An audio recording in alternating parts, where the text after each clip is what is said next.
இந்த சூழலிலே அதாவது வட்டுக்கோட்டை தீர்மானம், ஊரரசு, இரண்டு தேசம் என்ற கோட்பாடுகளை எல்லாம் முன்வைத்து போட்டியிட்டு அதிலே அந்த போட்டியிட்ட கட்சி தோல்வியடைந்து இருந்த சூழலிலே தமிழ் தேசியத்திற்கான முன்னணியின் இந்த கோட்பாடுகளுக்கு சற்றேதும் குறைவில்லாத உங்களுடைய நாடு கடந்த கோட்பாட்டை தாயகத்தில் உள்ள மக்கள், நீங்கள் அதுக்கு ஏற்கனவே கூறிவிட்டீர்கள், எப்படி அங்கீகரிப்பார்கள் என்பதற்கு ஒருவர் கூறியதாக கூறியிருந்தீர்கள்.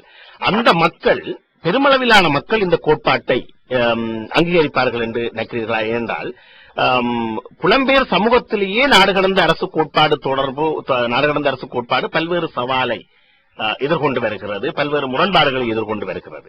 எனவே இவ்வாறு இந்த புலம்பெயர் சமூகத்தில் ஒரு கருத்து சுதந்திரம், பன்முகப்படுத்தப்பட்ட பன்மைத்துவ புளூரலிசம் என்று சொல்லப்படுகின்ற எல்லா விதமான விடயங்களை உள்வாங்குகின்ற இந்த சமூகத்திலே இவ்வாறு பல்வேறு சவால்களை எதிர்கொள்கின்ற பொழுது அந்த இலங்கையிலே உண்பதற்கு ஒரு நேர உணவுக்கும் நிம்மதியாய் தூங்க ஒரு துண்டு நிலமும் காணாமல் போன அல்லது தடுத்து வைக்கப்பட்ட கொல்லப்பட்ட தமது உறவுகள் பற்றிய ஏக்கத்திலும் தவிப்பிலும் உள்ள இந்த நிச்சரியான மக்கள் நாடு கடந்த அரசு பற்றிய கோட்பாடு பற்றி சிந்திக்க முடியும் என்று நம்புகிறீர்களா? நீங்க முதல் கூறியபடி புலத்தை எடுத்து பார்த்தால் இப்ப நாடு கடந்த அரசாங்கத்தின் கோட்பாடோ அல்லது இங்க புலத்தில் எடுக்கப்படுகின்ற மற்றைய வேலை திட்டங்களான மக்களவை கோட்பாடோ அல்லது வட்டுக்கோட்டை தீர்மான கோட்பாடுகளோ கோட்பாட்டில் இந்த விதமான முரண்பாடும் அங்கு இல்லை. திரும்ப நாடு கடந்த அரசாங்கத்தை எடுத்தாலும் சரி, மக்களவை எடுத்தாலும் சரி, வட்டுக்கோட்டை தீர்மானம் எடுத்தாலும் சரி, அந்த குறிக்கோள் தமிழீழம் என்ற குறிக்கோளைத்தான் நாங்கள் இதை பார்க்கின்றோம். எனவே புலத்திலே அது நிச்சயமாக அந்த கருத்து வேறுபாடு இல்லை.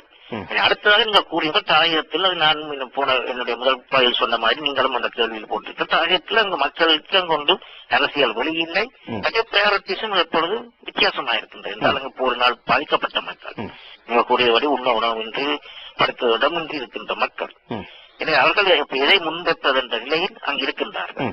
அதை நாங்கள் அப்படித்தான் பார்க்க வேண்டுமே ஒழிய எங்களுடைய அடிப்படை கோட்பாடுகளில் இருந்து தாயக மக்கள் அதிலிருந்து விலகி விட்டார்கள் என்று நாங்கள் கருத முடியாது என்றுதான் நாம் கருதுகின்றோம்.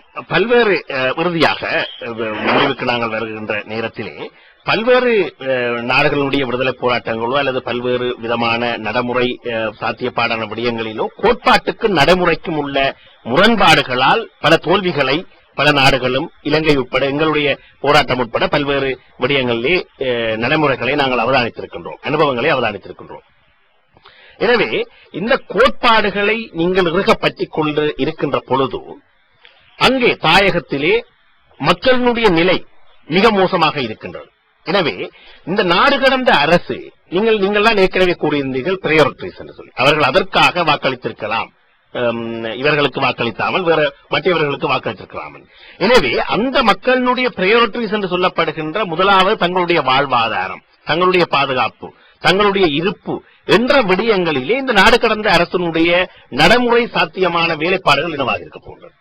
நிச்சயமாக இது நாங்கள் எங்களுடைய இந்த ஆரம்பத்திலே நாங்கள் எங்களுடைய ஆலோசனை குழுவில் போட்டிருக்கின்றோம். முதலாவதாக நாங்கள் என்ன செய்ய இருக்கின்றோம் என்றால், இந்த நாடு கடந்த அரசாங்கம் தேர்தல் முடிந்தவுடன் தெரிவு செய்யப்படுபவர்கள் அவர்கள் தங்களுடைய அரசியல் நிர்ணய சபையாக மாற்றிக்கொண்டு ஜாப் எழுதுவார்கள். அத்துடன் ஒரு தற்காலிகமான ஒரு எக்ஸிகியூட்டிவ் கமிட்டியையும் போட்டிருக்கின்றோம். அத்துடன் தற்காலிகமான இன்னொரு ஹியூமானிட்டேரியன் இந்த விடயங்களை பார்ப்பதற்கு, மனிதாயமான விடயங்களை பார்ப்பதற்கு இன்னொரு கமிட்டி முன்னணியாக போடப்பட்டிருக்கிறது. எங்களுடைய போட இருக்கின்றோம். எங்களுடைய ஆலோசனை குழு அறிக்கையில் கூட நாங்கள் கூறியிருக்கின்றோம், இதற்குத்தான் நாங்கள் முக்கியத்துவம் முன்னுரிமை தற்பொழுது கொடுக்க வேண்டும் என்றும், தற்பொழுது கூட இந்த நாடு கடந்த அரசாங்கம் உருவாவதற்கு முன்னர் கூட எங்களுடைய இந்த ஆலோசனை குழு தனிப்பட்ட ரீதியிலும் ஆலோசனை குழு சார்பாகவும் நாங்கள் ராஜீவ்காந்திகளை சந்தித்து இந்த விடயங்களைத்தான் நாங்கள் முன்னுரிமைப்படுத்தி வருகின்றோம்.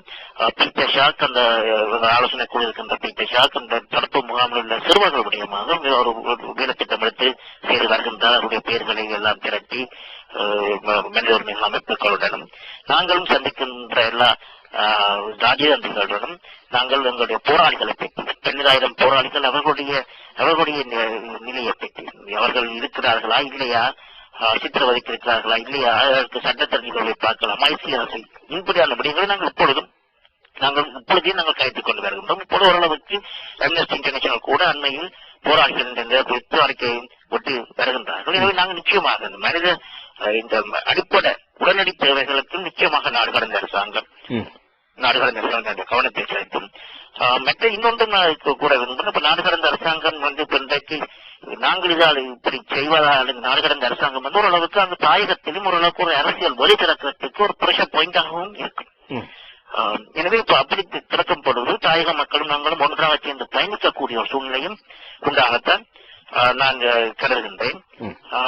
எனவே இதில் இப்ப நாங்கள் எங்களுடைய இந்த நாடு கடந்த அரசாங்கத்தின் மக்களுடைய உடனடி தேவைகளை பூர்த்தி செய்வதற்கு ஒரு உந்து சக்தியாக இருக்குமே ஒழிய அதற்கு ஒரு தடைக்கல்லாக இருப்பதாக நான் கருதவில்லை. நான் இன்னொரு கூட்டத்தின் பிற ஊடகங்களில் நான் கூறியிருக்கின்றேன், அரசாங்கம் இந்த நாடு கடந்த அரசாங்கத்தை வீழ்த்த வேண்டும் என்றால் அவர்கள் உடனடியாக செய்ய வேண்டியது அங்கு மக்களுடைய தாயக மக்களுடைய அடிப்படை அன்றாட தேவைகளை பூர்த்தி செய்து அதன் மூலம் தாயகத்தில் இருந்து நாடு கடந்த அரசுக்கு ஒரு ஆதரவின்மையை கொண்டு வரலாம். எனவே அப்படி பார்த்தால் கூட